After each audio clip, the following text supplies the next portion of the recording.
오늘도 이렇게 주 앞에 나온 여러분들에게 하나님의 은혜와 복이 넘치게 임하기를 주님의 이름으로 축원합니다. 예수님은 이 땅에 오셔서 인류를 구원하기 위해서 십자가에서 죽으시고 부활하셨습니다. 그리고 하늘로 올라가셨습니다. 예수님이 하늘로 가시면서 이 땅에 유일하게 남겨놓은 것이 있습니다. 그게 바로 교회입니다. 오늘 본문 18절에 보면 예수님은 베드로의 신앙 고백 위에 내 교회를 세우시겠다고 말씀하셨습니다. 자, 마태복음 13 오늘 본문 18절을 다시 한번 읽어보겠습니다. 또 내가 내게 이르노니 너는 베드로라. 내가 이 반석 위에 내 교회를 세우리니 음부의 권세가 이기지 못하리라. 여러분들 교회가 어떤 곳입니까? 교회는 건물이 아닙니다. 교회는 예수님을 나의 구주, 나의 하나님으로 고백하는 사람들이 모인 그 모임이 바로 교회인 것입니다. 그래서 예수를 주로 고백하는 두세 사람이 모이면 그곳이 바로 영광스러운 교회가 되는 것입니다. 그 교회에 예수님이 함께 하시는 것이죠. 자, 마태복음 18장 20절 한번 보겠습니다. 두세 사람이 내 이름으로 모인 곳에는 나도 그들 중에 있느니라. 아멘. 그래서 예수님은 지금 두세 사람이 모여서 하나님을 찬양하고 하나님께 기도하고 하나님을 예배하는 그곳에 주님이 함께 하시는 것입니다. 그러므로 지금 저와 여러분에게도 주님이 함께 계시는 줄 믿습니다. 교회는 또 누구의 소유가 아니라는 거죠. 목회자가 교회를 개척했다고 목회자의 소유가 되는 것이 아니고, 또 장로나 권사가 교회 헌금을 많이 냈다고 해서 그 교회가 장로의 것이 되고 권사의 것이 되는 것이 아니라는 것입니다. 예수님은 오늘 본문 18절에서 내 교회를 세우시겠다. 누구의 교회가 아니라 내 교회, 주님의 교회, 예수님의 교회를 세우시겠다고 말씀하고 있어요. 가장 큰 죄 중에 하나가 뭐냐면 교회를 사유화하는 것입니다. 마치 교회를 내 것인 것처럼 교회를 좌지우지하는 그런 사람들이 없잖아 있습니다. 오늘 한국교회에 최근 목회 세습이 문제가 되고 있습니다. 사회 지탄을 받는데도 불구하고 굳이 목회 세습을 하는 이유는 바로 이미 그 교회가 그 사람의 어떤 그 개척자의 교회의 사유화가 되었다는 증거인 것입니다. 수년 전에 이제 온누리 교회의 그 1:1 제자 양육을 우리 교회에서 했습니다. 그때 이제 우리 온누리 교회 양육팀이 다 와서 저를 비롯해서 우리 사모님 또 몇몇 성도들에게 1:1 제자 양육은 이렇게 하는 것입니다 하고 실제적으로 우리를 양육했어요. 그럼 우리가 양육을 받으면서 1:1 제자 양육의 그 방법에 대해서 우리가 알게 됐는데, 그때 우리 사모님을 양육해 준 분이 그 온누리 교회 권사님이십니다. 그 권사님에게서 아주 그 하용조 목사님, 지금 돌아가셨잖아요, 에 대한 그 이야기를 듣게 됐습니다. 당시에 이제 하용조 목사님이 건강도 좋지 않고 또 은퇴 나이도 얼마 남지 않았기 때문에 이제 교회에서 이 하용조 목사님에게 후임자를 정해달라고 했다고 합니다. 그래서 본인이 개척해서 이제 대형 교회가 됐기 때문에 당연히 담임 목사님이 후임자를 정하는 것은 어쩌면 당연한 일이라고 생각할 수 있어요. 그래서 이제 하용조 목사님이 종이와 펜을 달라고 해서 한참을 생각하시다가 종이와 펜을 그냥 내려놨다는 거죠. 그리고 하시는 말씀이 하나님의 교회이니 하나님이 후임자를 세우실 것이다, 이렇게 말을 했다는 거예요. 얼마든지 자기가 자기에 맞는 사람을 세울 수 있잖아요. 그런데 그걸 내려놓고 이 교회는 내 교회가 아니라 내가 개척했다고 해서 이 교회가 내 교회가 아니라 하나님의 교회이기 때문에 하나님께서 후임자를 세우실 것이다. 그리고 자기가 지명권을 다 포기를 했죠. 그 이후에 현재 이재훈 목사님이 그 교회 담임 목사가 돼서 뭐 아무런 잡음이 없이 그 온누리교회를 이끌어가고 있는 것을 볼 수가 있습니다. 저는 이 하용조 목사님의 이야기를 들으면서 야, 역시 큰 목사님구나 라는 생각을 하게 됐습니다. 여러분, 교회는 예수님이 주인이 되어야 될 줄 믿습니다. 그래서 예수님이 교회를 이끌어 가시고 예수님이 그 교회를 다스리고 목사를 비롯한 장로, 권사 모든 성도들이 그 예수님께 순종하는, 그리고 예수님이 원하는 방향으로 교회를 이끌어가는 그런 교회가 되어야 될 줄 믿는 것입니다. 그래서 우리 교회가 정말 예수님이 주인이 되는 그런 교회가 될 수 있기를 주님의 이름으로 축복합니다.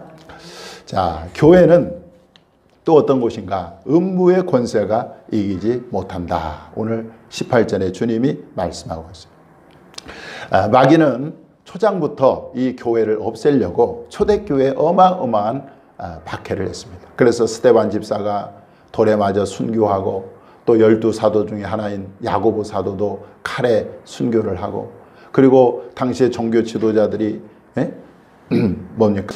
여러분, 그래서 교회가, 마귀가 이 교회를 초장부터 없애려고 이 사도들에게 또 초대교회를 엄청난 박해를 가했어요.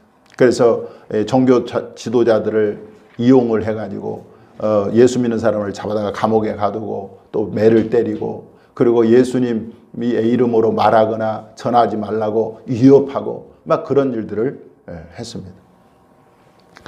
그래도 이 사도들은 아랑곳하지 않고 우리는 보고 들은 것을 말하지 않을 수 없다고 그렇게 말하면서 계속해서 복음을 전했어요.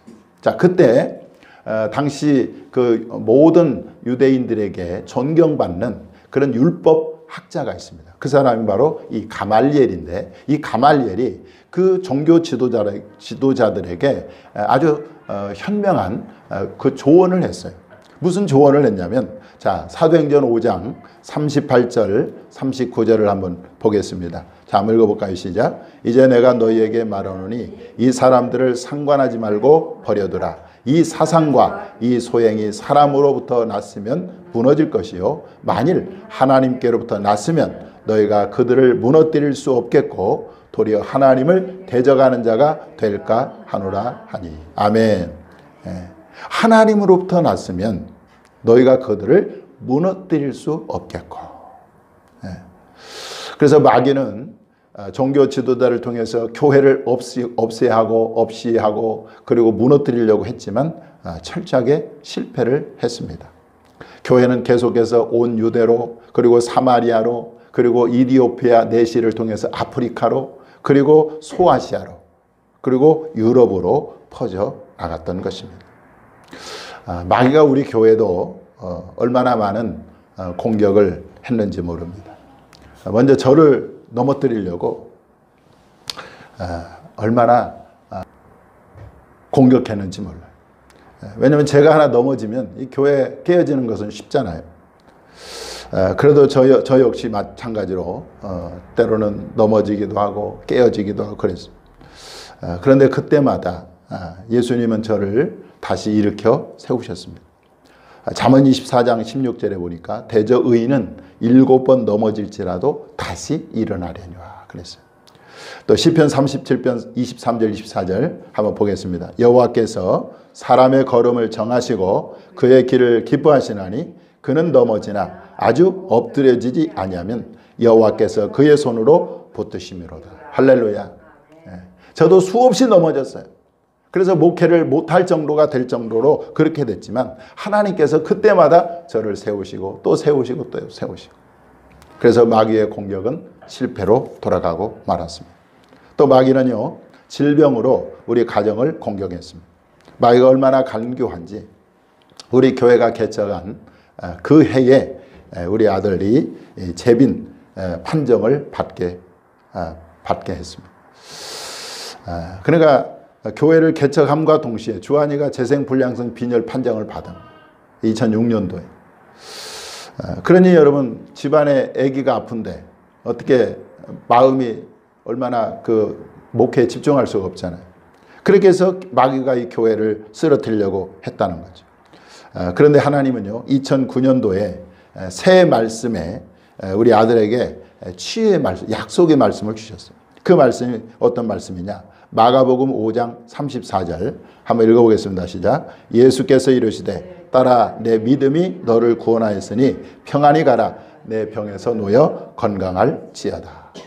그때 주한이가 초등학교 5학년 때인데 그 말씀을 딱 뽑고 굉장히 좋아하는 그런 모습이 지금도 제 눈에 선합니다. 그 해에 아들이 이제 이 골수 이식을 받고 그리고 지금은 너무 건강해져서 정말 이렇게 명문대를 다니고 그리고 변리사 수석 합격까지 되고 이렇게 했습니다. 그러니까 결국은 뭡니까? 마귀가 우리 가정을 공격해서 교회를 못하도록 했지만 그것도 실패를 한 거예요. 때로는 마귀는요, 성도들을 다 떠나게 해서 문을 닫게 하려고 했습니다.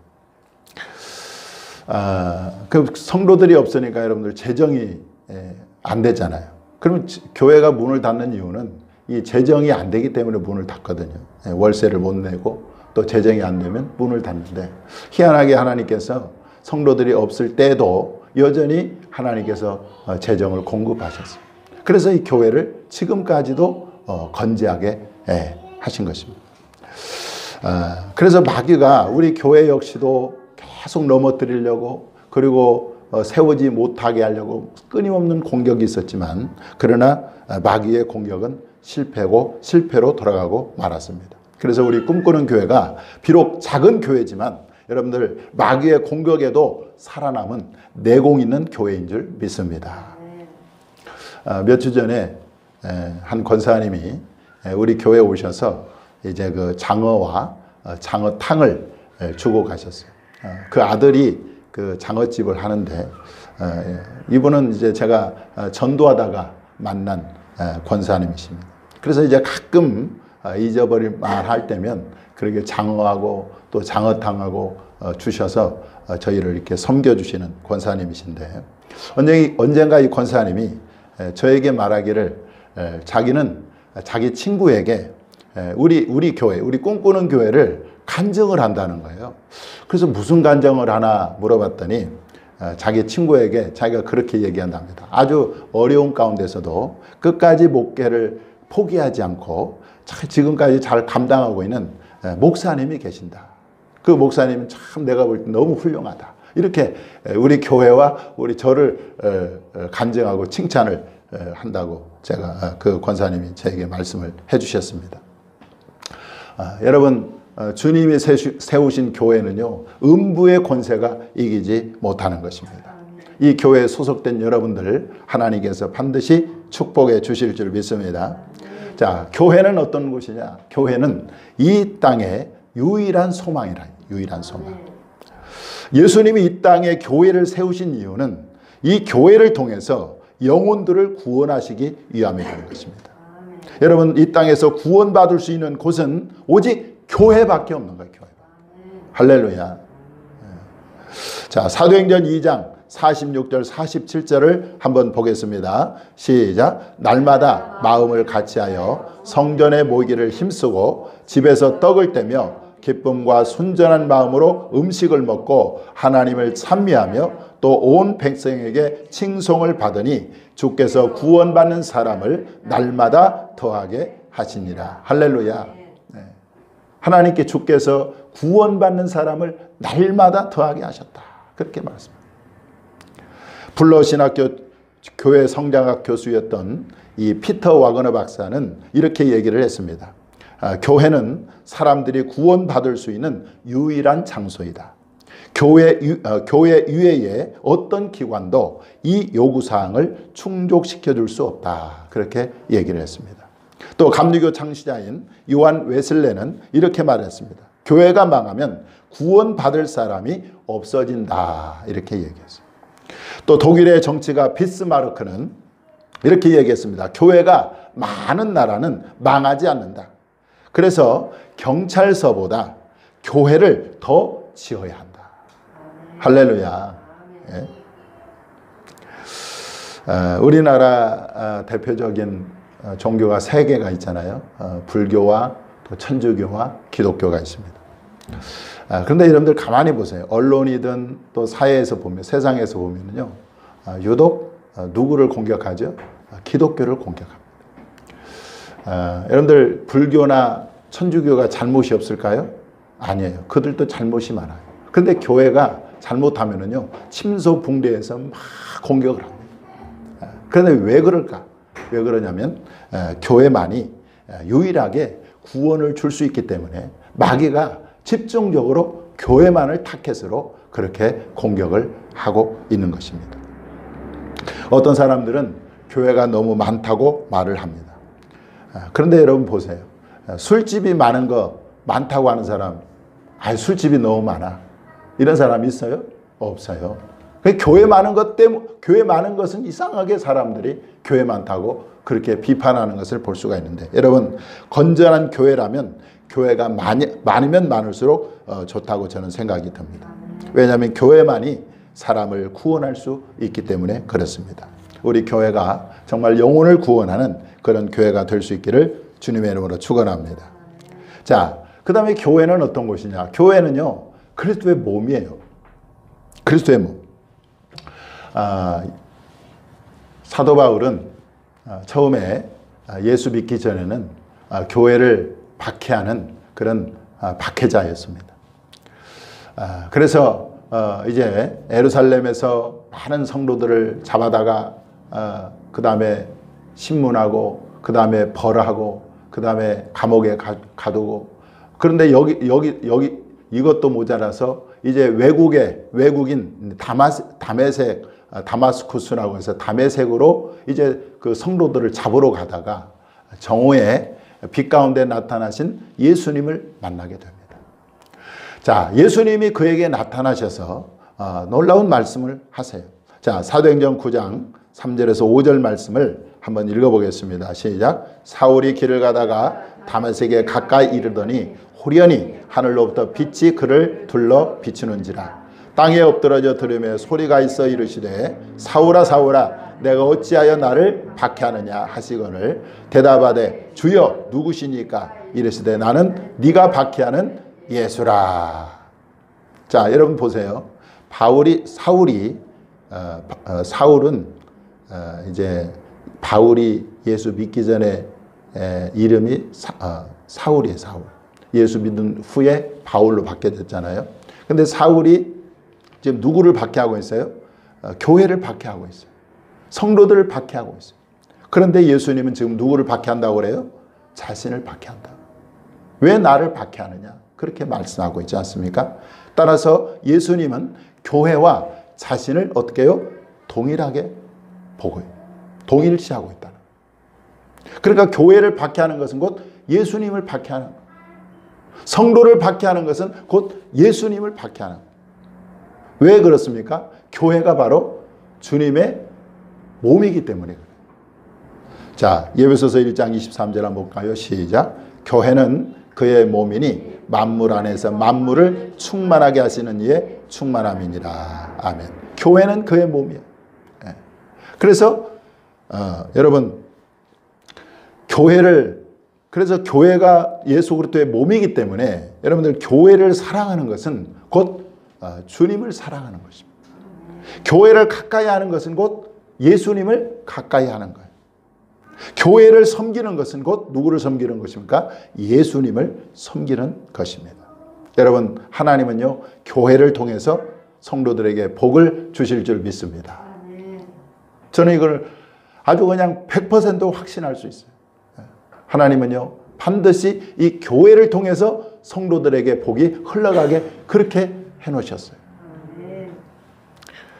바벨론 포로로 잡혀간 이스라엘 백성들이 70년 만에 이제 고국 땅에 돌아왔습니다.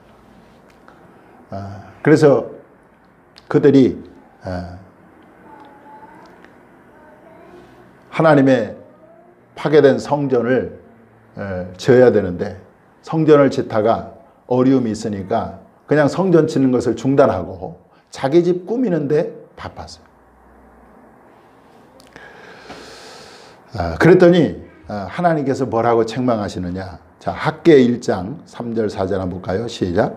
여호와의 말씀이 선지자 학개에게 임하여 이르시되 이 성전이 황폐하였거늘 너희가 이때에 판벽한 집에 거주하는 것이 옳으냐. 이 판벽한 집이라는 말은 멋진 집, 화려한 집 이런 뜻이 있습니다. 그러면서 주님이 계속 말씀합니다. 학개 1장 5절 6절 그러므로 이제 만군의 여호와가 이같이 말하노니 너희는 너희 행위를 살피치니라. 너희가 많이 부릴지라도 수확이 적으며 먹을지라도 배부르지 못하며 마실지라도 흡족하지 못하며 입어도 따뜻하지 못하며 일꾼이 삭을 받아도 그것을 구멍 뚫어진 전대에 넣음이 되느니라. 그러니까 교회를 소홀히 하고 하나님의 성전을 소홀히 하고 너희들이 아무리 가서 사업을 하고 일을 해도 그건 말짱 토르묵이다. 예수님이 그렇게 하나님이 그렇게 말씀하고 있는 거예요. 그들이 정신을 차리고 이제 성전을 건축하고 성전을 이제 합니다. 그때부터 하나님께서 그 이스라엘 백성들에게 복을 내리기 시작한 것을 볼 수가 있어요. 미국을 만든 사람들은 바로 영국에서 신앙의 자유를 찾아서 떠난 청교도들입니다. 이 청교도들은 미국의 초기에 도착해서 제일 먼저 한 것이 자기 집을 지은 것이 아니라 교회를 먼저 졌어요. 교회를 먼저 지고 그리고 학교를 먼저 짓고 그 다음에 통나무로 자기 집을 지었습니다. 그렇게 주님의 교회를 삶의 중심에 놓고 그리고 교회를 가까이 하고 교회를 사랑했습니다.